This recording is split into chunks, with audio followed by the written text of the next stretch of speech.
Hi everybody, David James, author of Your Guide to Quitting Smoking. Welcome to today's video. As a new channel, I thought a good place to start might be what are the top 5 benefits you're going to see when you quit smoking. Some of these don't take that long to come along, so once you start your journey, you should start to see some instant result, and I think it'll keep you moving forward and keep you excited. I also have a 6th benefit that I'll save for the end. Little bonus there today, feeling generous. Okay, benefit number 1. It's an obvious one, your health. Let's face it, in a perfect world, as soon as you hear what smoking does to your health, you would stop.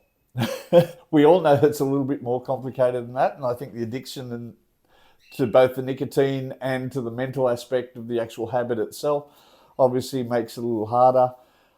Not to mention, I think in my case anyway, worrying about my health and what I was doing to myself smoking, every cough, I would panic that I'm instantly doomed. I think it raised my anxiety to a level where I think it made it harder to stop. It made me more dependent on the drug and a bit of a minefield. When I stopped, however, the benefits were instant. I mean, it was within weeks I could feel my breath coming back, my fitness coming back. In the years since, I'm 10 years in June, since I've had a cigarette, I've taken up sport. I play cricket now. Sorry for people in non-cricket playing countries. Something I did as a kid and loved and lost for 30 years, and now I've been back for 7 years playing, and I can't describe the thrill. Sunday mornings I kayak. I go for a run now and then through the week. The benefit of just that physical fitness, you don't realize it leaving you until it's gone, and then when you get it back, let me tell you, it is just the best feeling ever. Okay, benefit number 2, money. I don't know where you are in the world. I'm in Sydney, Australia. When I quit smoking, it was the 30th of June 2014, and a packet of cigarettes had just hit $20 in Sydney, which meant pack a day for a month, 30 days in a month, round figures, $600 a month for cigarettes. Just yesterday morning, I was in the local supermarket and I happened to see the sign. The brand that I used to smoke, a packet of 25 in Sydney today, is $60.99. So you can multiply my $600 a month by 3, $1,800 a month now to be a pack a day smoker in Australia. It's insane. I mean, it's a status symbol at this point.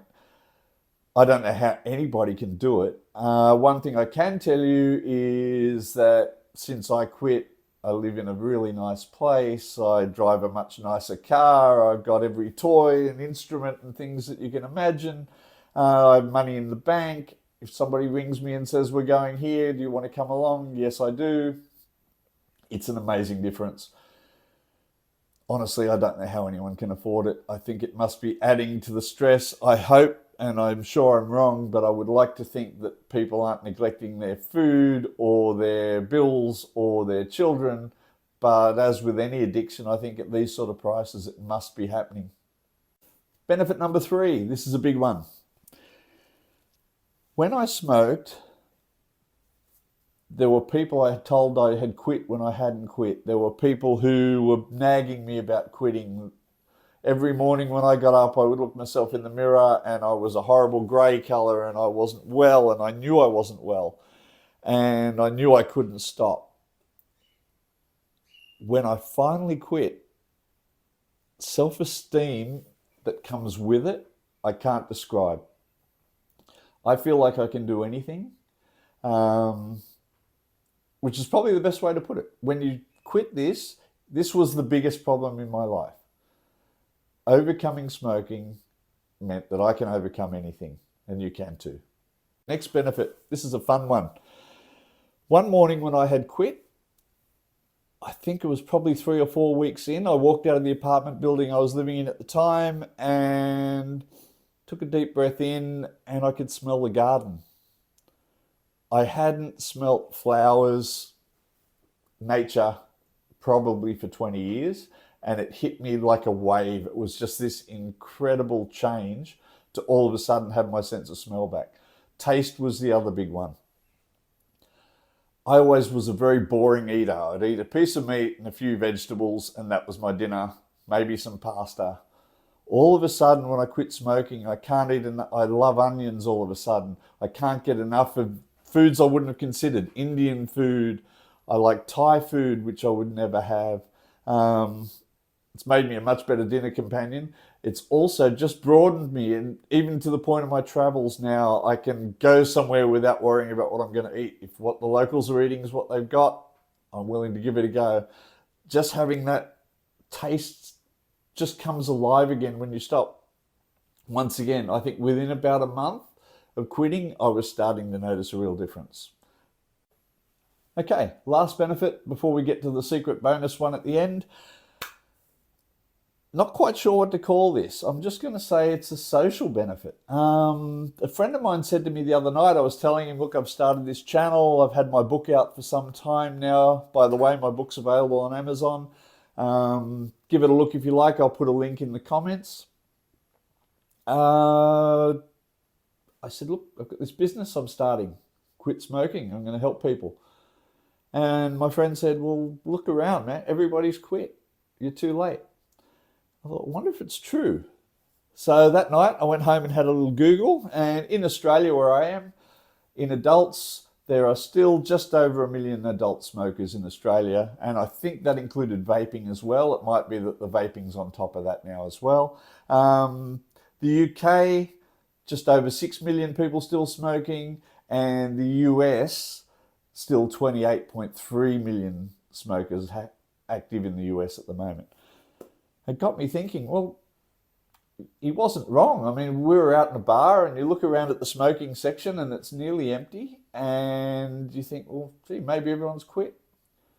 And then another thought that hit us was, maybe everyone just stays home now. I mean, somewhere between the price of the cigarettes themselves added to the price of being out, maybe it's too much for people.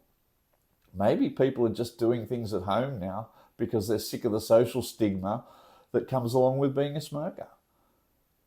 Very possible that people are just missing out intentionally because there's no other option as a smoker. I tell you, when I go out now, I don't miss the cigarettes. I don't miss hanging around in the smoking section. I don't feel any need for it at all. If I have a friend and they're a smoker and they go outside for a cigarette, I can even go out with them and stand with them. It does not bother me in the slightest. I promise you, once you beat this, you're not going back. Okay, so that brings us to the end of the top 5 benefits, but I did promise a bonus one. It's a little bit delicate to talk about. Maybe one just for the guys. As you get older, and sometimes you might just put it down to the passing of time, but you might get up, how should I put this without getting thrown off YouTube? You might get up in the morning and you find your knees or your joints in general are just starting to stiffen. Perhaps there's some other part of you that's not stiffening as much as it used to. Let me tell you, when you quit smoking, I'm in my mid-50s, I'm 58 this year, maybe that's even late 50s. You will not believe the difference. If you've got a part of you that's been perhaps at half-mast for a few years now, harder, firmer, longer. Trust me. Okay, so that brings us to the end of the benefits for today. I hope that's inspired you to start your journey. Look forward to the next video. The next video will be on what got me hooked, I believe, and what started me as a smoker, what I think were the triggers that led me into the addiction, and I think what kept me there. And then we might have a little look at the realization that I think was the key to me escaping the trap in the end. So look forward to that. Please click like and subscribe. Also, if you have a look for the link to my book, it'll be in the comments. It's affordable. It's a good little companion to this series, but it also is a nice little concise read just on how I got hooked as a smoker, the many ways I tried to quit, how I finally quit, and the realization that I think has kept me quit for almost 10 years now. Thanks again. See you next time.